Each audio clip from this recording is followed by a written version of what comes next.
The Jungle Book by Rudyard Kipling. Mowgli's Brothers, Part 1. Now Ran the kite brings home the night, and the Mong the bat sets free.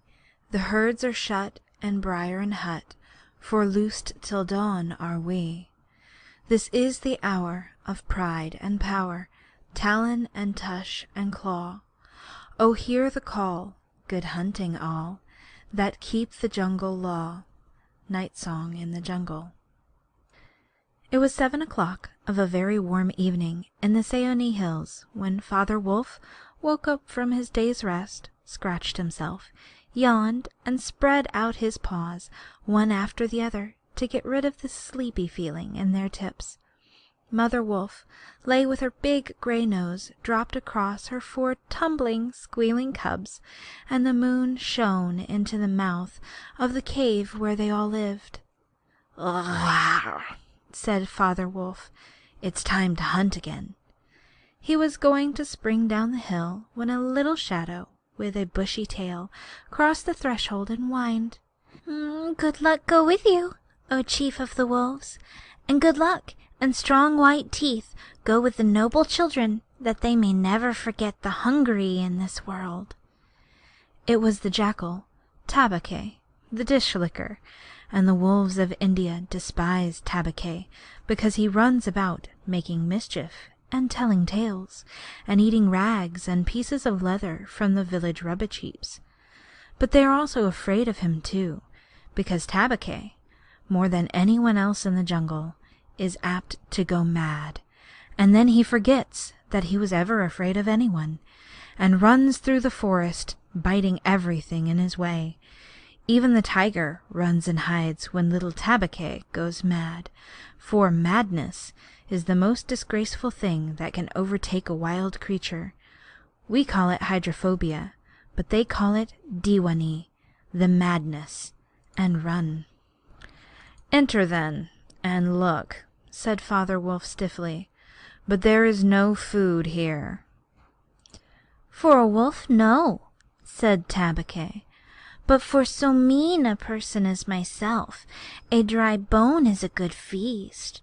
Who are we, the Gadir Log, the jackal people, to pick and choose?" He scuttled to the back of the cave where he found a bone of a buck with some meat on it, and sat cracking the end merrily.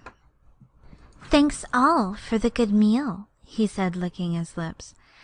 "How beautiful the noble children! How large their eyes, and so young too! Indeed, indeed, I might have remembered that the children of kings are men from the beginning." Now Tabaqui knew as well as anyone else that there is nothing so unlucky as to compliment children to their faces. It pleased him to see Mother and Father Wolf look so uncomfortable. Tabaqui sat still, rejoicing in the mischief that he had made, and then he said spitefully, "Shere Khan, the big one, has shifted his hunting grounds. He will hunt among these hills for the next moon, so he has told me." Shere Khan was the tiger who lived near the Waingunga River, 20 miles away. "He has no right," Father Wolf began angrily. "By the law of the jungle, he has no right to change his quarters without due warning.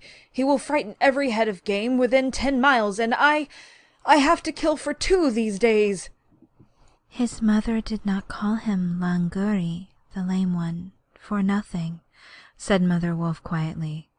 "He has been lame in one foot since his birth. That is why he has only killed cattle. Now the villagers of the Waingunga are angry with him, and he has come here to make our villagers angry. They will scour the jungle for him when he is far away, and we and our children must run when the grass is set alight. Indeed, we are very grateful to Shere Khan." "Shall I tell him of your gratitude?" said Tabaqui. "Out," snapped Father Wolf. "Out and hunt with thy master. Thou hast done harm enough for one night." "I go," said Tabaqui quietly. Ye can hear Shere Khan below in the thickets. I might have saved myself the message. Father Wolf listened, and below in the valley that ran down to a little river he heard the dry, angry, snarly, sing-song whine of a tiger who has caught nothing and does not care if all the jungle knows it. "The fool," said Father Wolf, "to begin a night's work with all that noise. Does he think that our buck are like his fat Wangunga bullocks?" "Husht! It's neither bullocks nor buck he hunts tonight," said Mother Wolf. "It is man." The whine had changed to a sort of humming purr that seemed to come from every quarter of the compass. It was that noise that bewilders woodcutters and gypsies sleeping in the open and makes them run sometimes into the very mouth of the tiger. "Man," said Father Wolf, showing all his white teeth, "Faugh!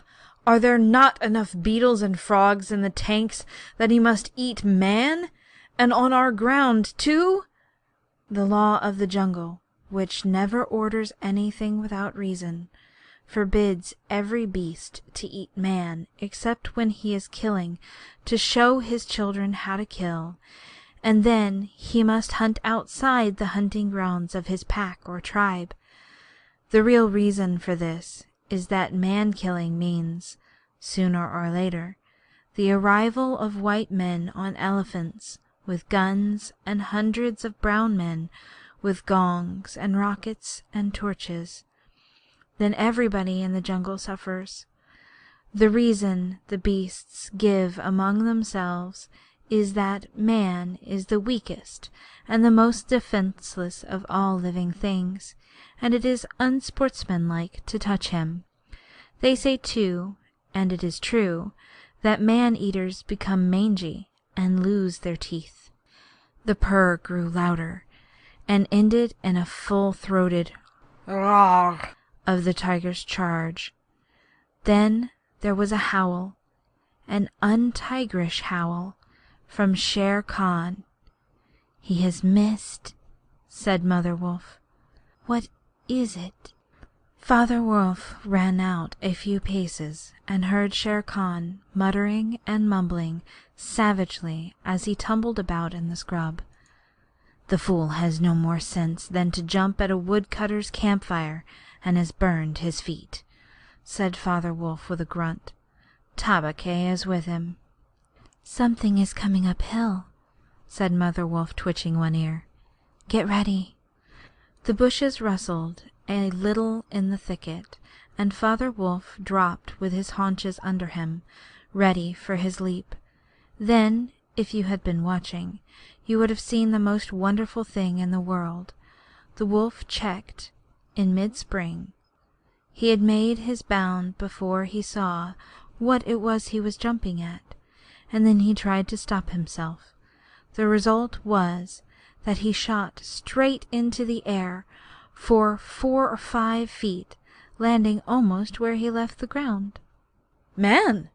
A man-cub! Look!" Directly in front of him, holding on by a low branch, stood a naked brown baby who could just walk, as soft and as dimpled a little atom as ever came to a wolf's cave at night. He looked up into Father Wolf's face and laughed. "Is that a man-cub?" said Mother Wolf. "I have never seen one. Bring it here." A wolf, accustomed to moving his own cubs, can, if necessary, mouth an egg without breaking it, and though Father Wolf's jaws closed right on the child's back, not a tooth even scratched the skin as he laid it down among the cubs. "How little, how naked, and how bold," said Mother Wolf softly. The baby was pushing his way between the cubs to get close to the warm hide. "Ayah! And he is taking his meal with the others. And so this is a man-cub. Now, was there ever a wolf that could boast of a man's cub among her children?" I have heard now and again of such a thing, but never in our pack or in my time, said Father Wolf. He is altogether without hair, and I could kill him with a touch of my foot. But see, he looks up and is not afraid. The moonlight was blocked out of the mouth of the cave, for Shere Khan's great squire's head and shoulders were thrust into the entrance. Tabake, behind him, was squeaking, my lord, it went in here." "Shere Khan does us a great honor," said Father Wolf, but his eyes were very angry. "What does Shere Khan need?" "My quarry. A man's cub went this way," said Shere Khan. "Its parents have run off. Give it to me." Shere Khan had jumped at the woodcutter's fire, as Father Wolf had said, and was furious from the pain of his burned feet. But Father Wolf knew that the mouth of the cave was too narrow for a tiger to come in by. Even where he was, Shere Khan's shoulders and forepaws were cramped for want of room, as a man's would be if he had tried to fight in a barrel. "The wolves are free people," said Father Wolf. "They take orders from the head of the pack, and not from any striped cattle killer. The man-cub's ours, to kill if we choose." "Ye choose, and ye do not choose. What talk is this of choosing? By the bull that I killed, I am to stand nosing into your dog's den for my fair dues? It is I, Shere Khan, who speak." The tiger's roar filled the cave with thunder. Mother Wolf shook herself clear of the cubs and sprang forward, her eyes like two green moons in the darkness, facing the blazing eyes of Shere Khan. "And it is I, Raksha, the demon, who answers. The man-cub is mine, Lunguri, mine to me. He shall not be killed. He shall live to run with the pack, and to hunt with the pack. And in the end, look you, hunter of little naked cubs, frog-eater, fish-killer, he shall hunt thee. Now go hence, or by Shamblur that I killed, I eat no starved cattle. Back thou goest to thy mother, burned beast of the jungle, lamer than thou camest into the world. Go!" Father Wolf looked on amazed. He had almost forgotten the days when he won Mother Wolf in a fair fight from 5 other wolves, when she ran in the pack and was not called the demon for compliment's sake. Shere Khan might have faced Father Wolf, but he could not stand up against Mother Wolf, for he knew that where he was she had all the advantage of the ground, and would fight to the death. So he backed out of the cave mouth, growling, and when he was clear, he shouted, "Each dog barks in his own yard. We will see what the pack will say to fostering of man-cubs. The cub is mine, and to my teeth he will come in the end. O bush-tailed thieves!"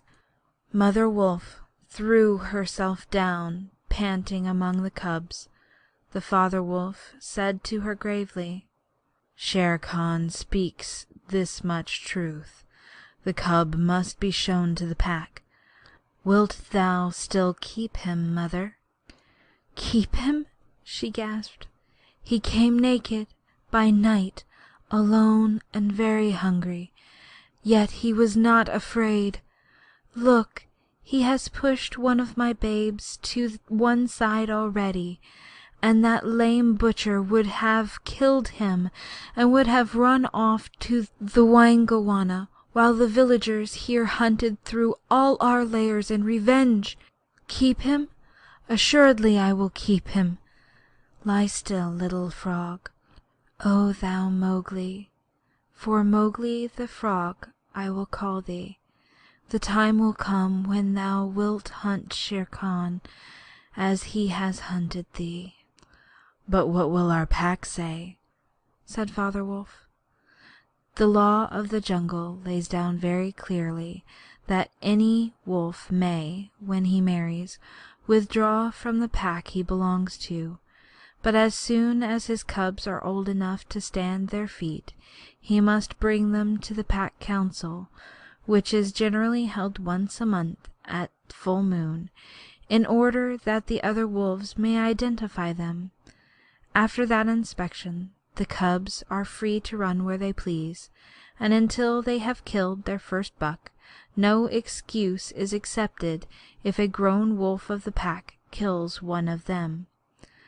The punishment is death where the murderer can be found, and if you think for a minute, you will see that this must be so." Father Wolf waited till his cubs could run a little, and then on the night of the pack meeting took them and Mowgli and Mother Wolf to the council rock, a hilltop covered with stones and boulders, where 100 wolves could hide. Akela, the great gray lone wolf, who led all the pack by strength and cunning, lay out at full length on his rock, and below him sat 40 or more wolves of every size and color, from badger-colored veterans who could handle a buck alone, to a young black 3 years old who thought they could. The lone wolf had led them for a year now. He had fallen twice into a wolf trap in his youth, and once he had been beaten and left for dead, so he knew the manners and customs of men. There was very little talking at the rock. The cubs tumbled over each other in the center of the circle where their mothers and fathers sat, and now and again a senior wolf would go quietly up to a cub, look at him carefully, and return to his place on noiseless feet. Sometimes a mother would push her cub far out into the moonlight to be sure that he had not been overlooked. Akela from his rock would cry, "Ye know the law, ye know the law. Look well, O wolves." The anxious mothers would take up the call, look well, O wolves." At last, and Mother Wolf's neck bristles lifted as the time came, Father Wolf pushed Mowgli, the frog, as they called him, into the circle, where he sat laughing and playing with some pebbles that glistened in the moonlight. Akela never raised his head from his paws, but went on with a monotonous cry, "Look well." A muffled roar came up from behind the rocks, the voice of Shere Khan crying, "The cub is mine. Give him to me. What have the free people to do with a man's cub?" Akela never even twitched his ears. All he said was, "Look well, O wolves. What have the free people to do with the orders of any save the free people? Look well." There was a chorus of deep growls, and a young wolf in his 4th year flung back Shere Khan's question to Akela. "What have the free people to do with a man's cub?" Now, the law of the jungle lays down that if there is any dispute as to the right of a cub to be accepted by the pack, he must be spoken for by at least 2 members of the pack who are not his father and mother. "Who speaks for this cub?" said Akela. "Among the free people, who speaks?" There was no answer, and Mother Wolf got ready for what she knew would be her last fight if things came to fighting. Then the only other creature who is allowed at the pack council, Baloo, the sleepy brown bear who teaches the wolf cubs the law of the jungle. Old Baloo, who can come and go where he pleases because he eats only nuts and roots and honey, rose upon his hind quarters and grunted. "The man's cub? The man's cub?" he said. "I speak for the man's cub. There is no harm in a man's cub. I have no gift of words, but I speak the truth. Let him run with the pack, and be entered with the others. I myself will teach him." "We need yet another," said Akela. "Baloo has spoken, and he is our teacher for the young cubs. Who speaks besides Baloo?" A black shadow dropped down into the circle. It was Bagheera, the Black Panther, inky black all over, but with the panther markings showing up in certain lights, like the pattern of watered silk. Everybody knew Bagheera, and nobody cared to cross his path, for he was as cunning as Tabaqui, as bold as the wild buffalo, and as reckless as the wounded elephant. But he had a voice as soft as wild honey dripping from a tree, and skin softer than down.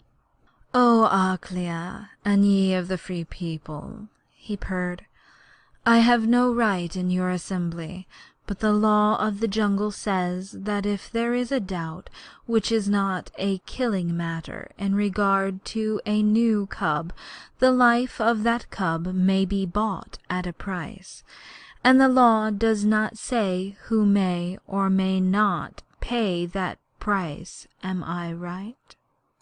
"Good, good," said the young wolves, who were always hungry. "Listen to Bagheera.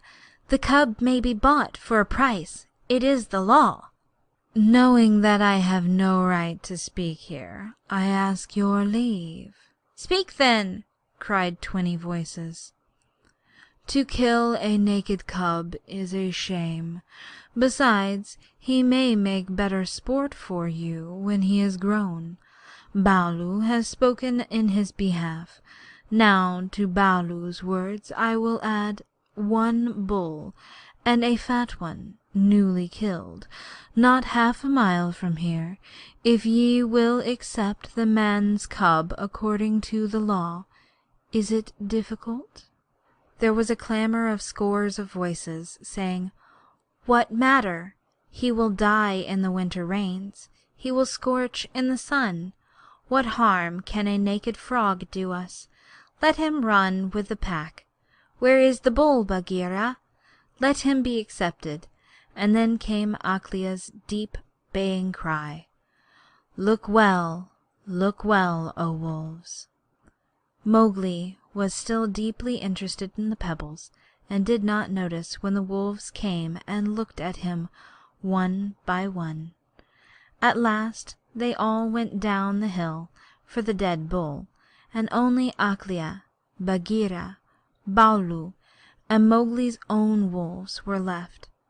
Shere Khan roared still in the night, for he was very angry that Mowgli had not been handed over to him. "I roar well," said Bagheera under his whiskers, "for the time will come when this naked thing will make thee roar another tune, or I know nothing of man." "It was well done," said Akela. "The men and their cubs are very wise. He may be a help in time." "Truly a help in time of need, for none can hope to lead the pack forever," said Bagheera. Akela said nothing. He was thinking of the time that comes to every leader of every pack, when his strength goes from him, and he gets feebler and feebler, till at last he is killed by the wolves, and the new leader that comes up to be killed in his turn. "Take him away," he said to Father Wolf, "and train him as befits one of the Free People." And that is how Mowgli was entered into the Seeonee wolf pack, for the price of a bull, and on Baloo's good word. Now you must be content to skip 10 or 11 whole years, and only guess at all the wonderful life that Mowgli led among the wolves, because if it were written out it would fill ever so many books.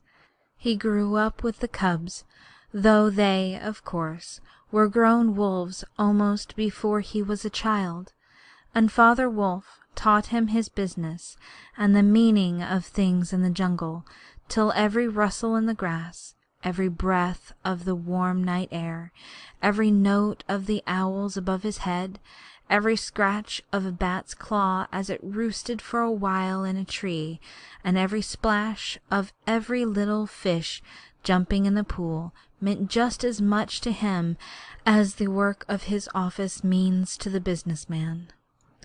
And when he was not learning, he sat out in the sun and slept, and ate, and went to sleep again.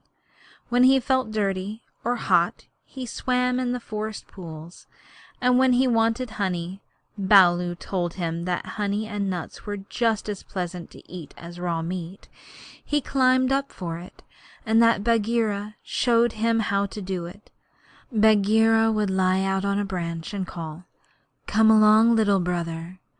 And at first Mowgli would cling like the sloth, but afterward he would fling himself through the branches almost as boldly as the grey ape. He took his place at the Council Rock, too, when the pack met, and there he discovered that if he stared hard at any wolf, the wolf would be forced to drop his eyes. And so he used to stare at them for fun. At other times he would pick the long thorns out of the pads of his friends, for wolves suffer terribly from thorns and burrs in their coats. He would go down the hillside to the cultivated lands by night, and look very curiously at the villagers in their huts.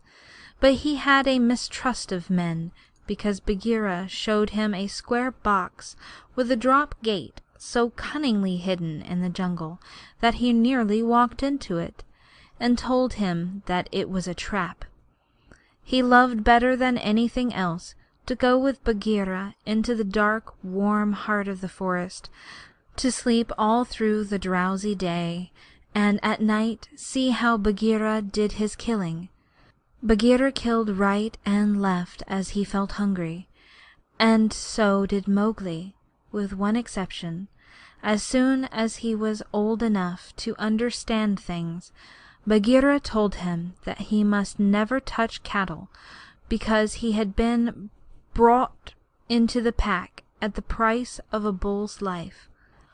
"All the jungle is thine," said Bagheera, "and thou canst kill everything that thou art strong enough to kill.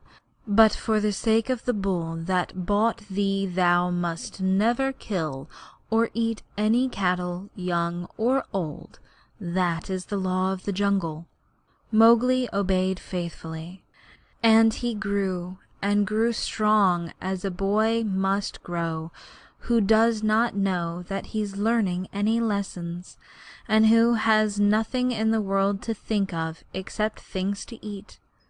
Mother Wolf told him once or twice that Shere Khan was not a creature to be trusted, and that some day he must kill Shere Khan.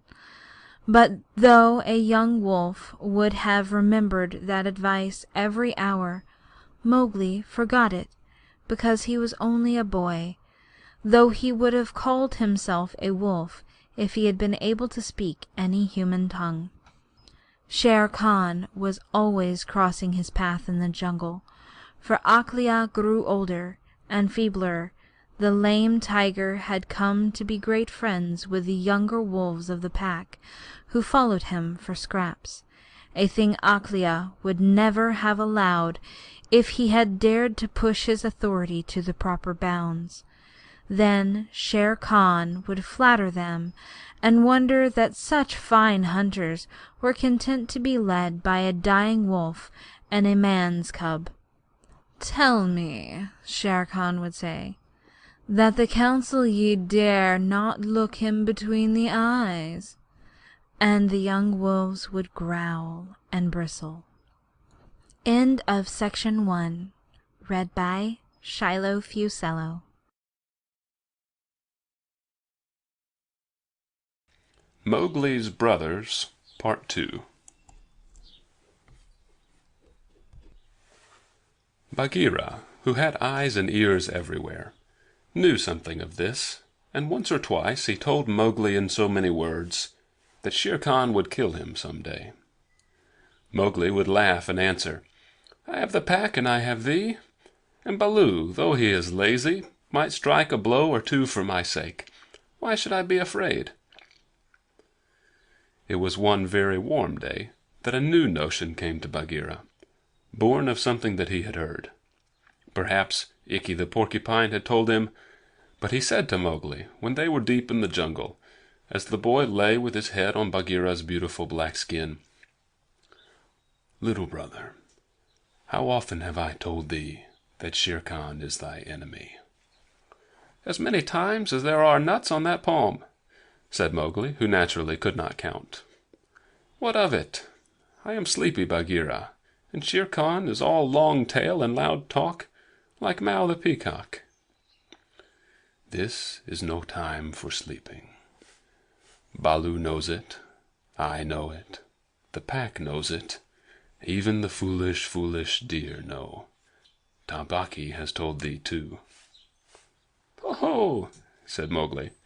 "Tabaqui came to me not long ago with some rude talk that I was a naked man's cub not fit to dig pig nuts.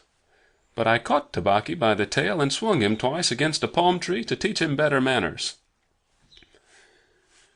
"That was foolishness, for though Tabaqui is a mischief maker, he would have told thee of something that concerned thee closely. Open those eyes, little brother. Shere Khan dare not kill thee in the jungle. But remember, Akela is very old, and soon the day comes when he cannot kill his buck, and then he will be leader no more. Many of the wolves that looked thee over when thou wast brought to the council first are old too, and the young wolves believe, as Shere Khan has taught them, that a man-cub has no place with the pack. In a little time thou wilt be a man." "And what is a man that he should not run with his brothers?" said Mowgli. "I was born in the jungle, I have obeyed the law of the jungle, and there is no wolf of ours from whose paws I have not pulled a thorn. Surely they are my brothers." Bagheera stretched himself at full length and half shut his eyes. "Little brother," he said, "feel under my jaw."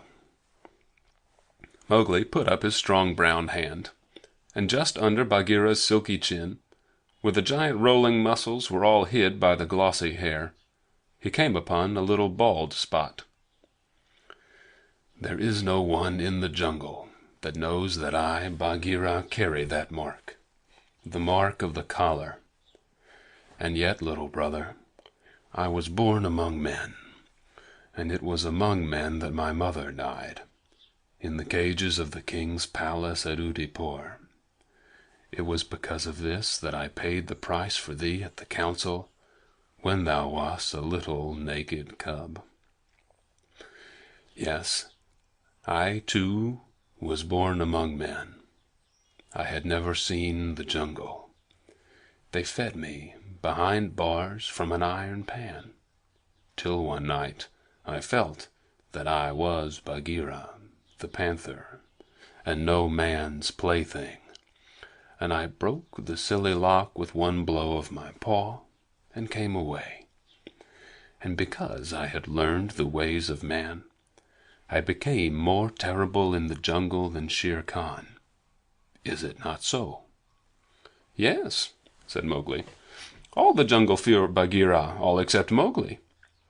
"Oh, thou art a man's cub," said the Black Panther very tenderly. "And even as I return to my jungle, so thou must go back to men at last, to the men who are thy brothers, if thou art not killed in the council." "But why? Why should any wish to kill me?" said Mowgli. "Look at me," said Bagheera, and Mowgli looked at him steadily between the eyes. The big panther turned his head away after half a minute. "That is why," he said, shifting his paw on the leaves. "Not even I can look thee between the eyes, and I was born among men, and I love thee, little brother. The others, they hate thee, because their eyes cannot meet thine, because thou art wise, because thou hast pulled out thorns from their feet, because thou art a man." "I did not know these things," said Mowgli sullenly, and he frowned under his heavy black eyebrows. "What is the law of the jungle? Strike first, and then give tongue. By thy very carelessness they know that thou art a man. But be wise. It is in my heart that when Akela misses his next kill, and at each hunt it costs him more to pin the buck, the pack will turn up against him and against thee. They will hold a jungle council at the rock, and then... I have it," said Bagheera, leaping up. "Go thou down quickly to the men's huts in the valley, and take some of the red flower which they grow there, so that when the time comes thou mayest have even a stronger friend than I or Baloo or those of the pack that love thee. Get the red flower." By red flower, Bagheera meant fire, only no creature in the jungle will call fire by its proper name. Every beast lives in deadly fear of it, and invents 100 ways of describing it. "The red flower," said Mowgli, "that grows outside their huts in the twilight. I will get some." "There speaks the man's cub," said Bagheera proudly. "Remember, it grows in little pots. Get one swiftly, and keep it by thee for time of need." "Good," said Mowgli. "I go. But art thou sure, oh my Bagheera?" He slipped his arm around the splendid neck and looked deep into the big eyes. "Art thou sure that all this is Shere Khan's doing?" "By the broken lock that freed me, I am sure, little brother." "Then by the bull that bought me, I will pay Shere Khan full tale for this, and it may be a little over," said Mowgli, and he bounded away. "That is a man, that is all a man," said Bagheera to himself, lying down again. "Oh, Shere Khan, never was a blacker hunting than that frog hunt of thine 10 years ago." Mowgli was far and far through the forest, running hard, and his heart was hot in him. He came to the cave as the evening mist rose, and drew breath, and looked down the valley. The cubs were out, but Mother Wolf, at the back of the cave, knew by his breathing that something was troubling her frog. "What is it, son?" she said. "Some bats chatter of Shere Khan," he called back. "I hunt among the plowed fields tonight." And he plunged downward through the bushes, to the stream at the bottom of the valley. There he checked, for he heard the yell of the pack hunting, heard the bellow of a hunted Sambur, and the snort as the buck turned at bay. Then there were wicked, bitter howls from the young wolves. "Akela, Akela, let the lone wolf show his strength. Room for the leader of the pack. Spring, Akela." The lone wolf must have sprung and missed his hold, for Mowgli heard the snap of his teeth, and then a yelp as the Sambur knocked him over with his forefoot. He did not wait for anything more, but dashed on, and the yells grew fainter behind him as he ran into the croplands where the villagers lived. "Bagheera spoke truth," he panted, as he nestled down in some cattle fodder by the window of a hut. "Tomorrow is one day both for Akela and for me." Then he pressed his face close to the window and watched the fire on the hearth. He saw the husbandman's wife get up and feed it in the night with black lumps. And when the morning came and the mists were all white and cold, he saw the man's child pick up a wicker pot, plastered inside with earth, fill it with lumps of red-hot charcoal, put it under his blanket, and go out to tend the cows in the byre. "Is that all?" said Mowgli. "If a cub can do it, there is nothing to fear." So he strode around the corner and met the boy, took the pot from his hand, and disappeared into the mist while the boy howled with fear. "They are very like me," said Mowgli, blowing into the pot as he had seen the woman do. "This little thing will die if I do not give it things to eat." And he dropped twigs and dried bark on the red stuff. Halfway up the hill he met Bagheera with the morning dew shining like moonstones on his coat. "Akela has missed," said the panther. "They would have killed him last night, but they needed thee also. They were looking for thee on the hill." "I was among the plowed lands. I am ready, see?" Mowgli held up the fire-pot. "Good. Now I have seen men thrust a dry branch into that stuff, and presently the red flower blossomed at the end of it. Art thou not afraid?" "No, why should I fear?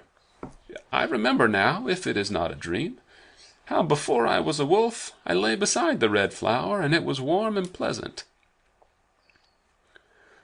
All that day Mowgli sat in the cave, tending his fire-pot and dipping dry branches into it to see how they looked. He found a branch that satisfied him, and in the evening when Tabaqui came to the cave and told him rudely enough that he was wanted at the Council Rock, he laughed till Tabaqui ran away. Then Mowgli went to the council, still laughing. Akela the Lone Wolf lay by the side of his rock, as a sign that the leadership of the pack was open. And Shere Khan with his following of scrap-fed wolves walked to and fro openly, being flattered. Bagheera lay close to Mowgli, and the fire-pot was between Mowgli's knees. When they were all gathered together, Shere Khan began to speak, a thing he never would have dared to do when Akela was in his prime. "He has no right," whispered Bagheera. "Say so. He is a dog's son. He will be frightened." Mowgli sprang to his feet. "Free people!" he cried. "Does Shere Khan lead the pack? What has a tiger to do with our leadership?" "Seeing that the leadership is yet open and being asked to speak," Shere Khan began. "By whom?" said Mowgli. "Are we all jackals, to fawn on this cattle butcher? The leadership of the pack is with the pack alone." There were yells of "Silence, thou man's cub!" and "Let him speak, he has kept our law." And at last the seniors of the pack thundered, "Let the dead wolf speak." When a leader of the pack has missed his kill, he is called the dead wolf, as long as he lives, which is not long. Akela raised his old head wearily. "Free people, and ye too, jackals of Shere Khan. For 12 seasons I have led ye to and from the kill, and in all that time not one has been trapped or maimed. Now I have missed my kill. Ye know how that plot was made. Ye know how ye brought me up to an untried buck to make my weakness known. It was cleverly done. Your right is to kill me here on the Council Rock now. Therefore I ask, who comes to make an end of the Lone Wolf? For it is my right, by the law of the jungle, that ye come one by one." There was a long hush, for no single wolf cared to fight Akela to the death. Then Shere Khan roared, "Bah! What have we to do with this toothless fool? He is doomed to die. It is the man-cub who has lived too long. Free people, he was my meat from the first. Give him to me. I am weary of this man-wolf folly. He has troubled the jungle for 10 seasons. Give me the man-cub, or I will hunt here always and not give you one bone. He is a man, a man's child, and from the marrow of my bones I hate him." Then more than half the pack yelled, "A man, a man! What has a man to do with us? Let him go to his own place." "And turn all the people of the villages against us?" clamored Shere Khan. "No, give him to me. He is a man, and none of us can look him between the eyes." Akela lifted his head again and said, "He has eaten our food. He has slept with us. He has driven game for us. he has broken no word of the law of the jungle. Also, I paid for him with a bull when he was accepted. The worth of a bull is little, but Bagheera's honor is something that he will perhaps fight for," said Bagheera in his gentlest voice. "A bull paid 10 years ago," the pack snarled. "What do we care for bones 10 years old?" "Or for a pledge?" said Bagheera, his white teeth bared under his lip. "Well are ye called the Free People." "No man's cub can run with the people of the jungle," howled Shere Khan. "Give him to me." "He is our brother in all but blood," Akela went on. "And ye would kill him here? In truth, I have lived too long. Some of ye are eaters of cattle, and of others I have heard that under Shere Khan's teaching you go by dark and snatch children from the villager's doorstep. Therefore I know ye to be cowards, and it is to cowards I speak. It is certain that I must die, and my life is of no worth, or I would offer that in the man-cub's place. But for the sake of the honor of the pack, a little matter that by being without a leader ye have forgotten, I promise that if you let the man-cub go to his own place, I will not, when my time comes to die, bare one tooth against you.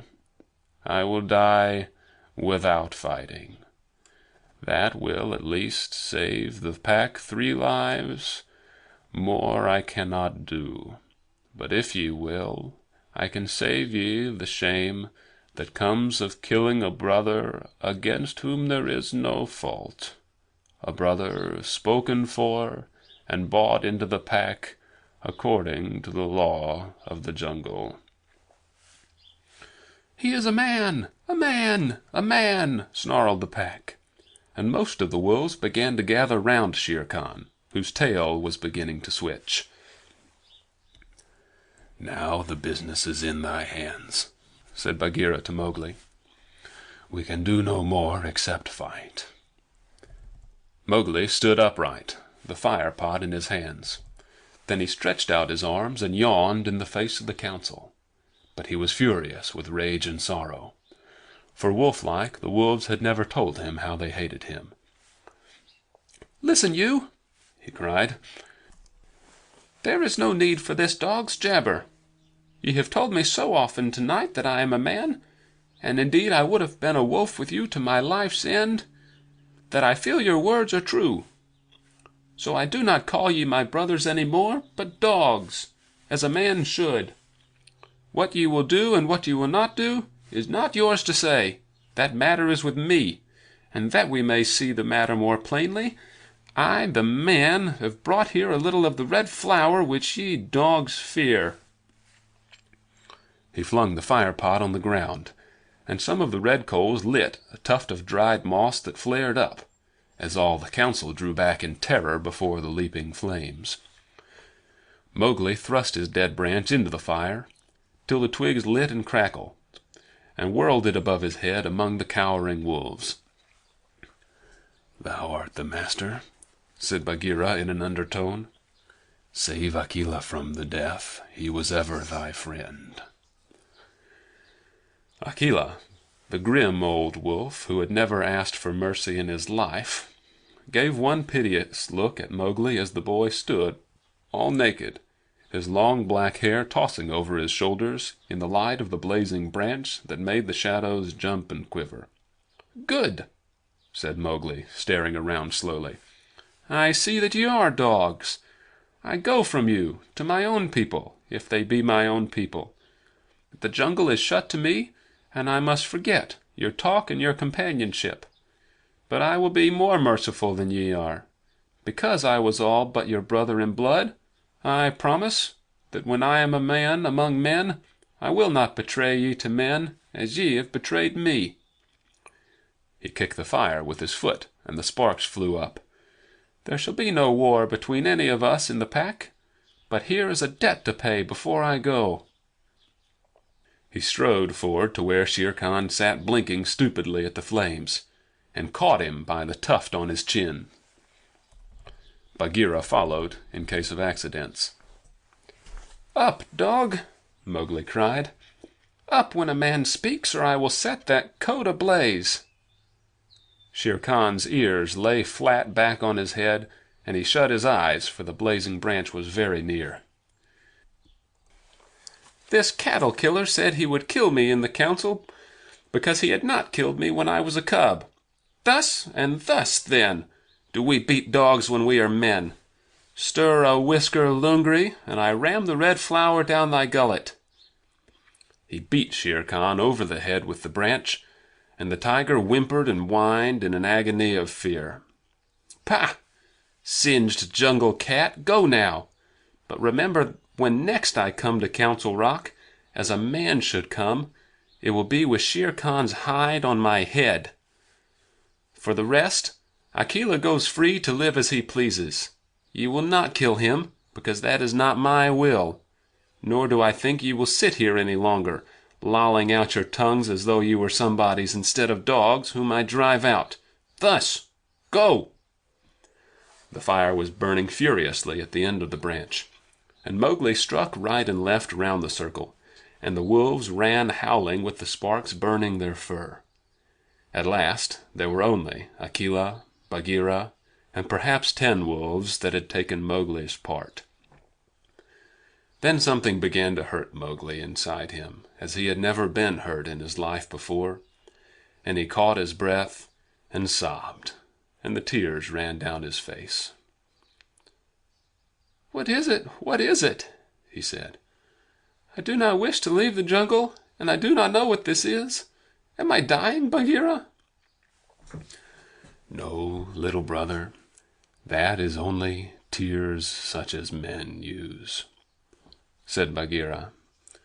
"Now I know thou art a man, and a man's cub no longer. The jungle is shut indeed to thee henceforward. Let them fall, Mowgli. They are only tears." So Mowgli sat and cried as though his heart would break, and he had never cried in all his life before. "Now," he said, "I will go to men, but first I must say farewell to my mother." And he went to the cave where she lived with Father Wolf, and he cried on her coat, while the 4 cubs howled miserably. "You will not forget me," said Mowgli. "Never while we can follow a trail," said the cubs. "Come to the foot of the hill when thou art a man, and we will talk to thee, and we will come into the croplands to play with thee by night." "Come soon," said Father Wolf. "O wise little frog, come again soon, for we be old, thy mother and I." "Come soon," said Mother Wolf, "little naked son of mine, for listen, child of mine, I loved thee more than ever I loved my cubs." "I will surely come," said Mowgli, "and when I come it will be to lay out Shere Khan's hide upon the Council Rock. Do not forget me. Tell them in the jungle never to forget me." The dawn was beginning to break when Mowgli went down the hillside alone to meet those mysterious things that are called men. End of section number 2.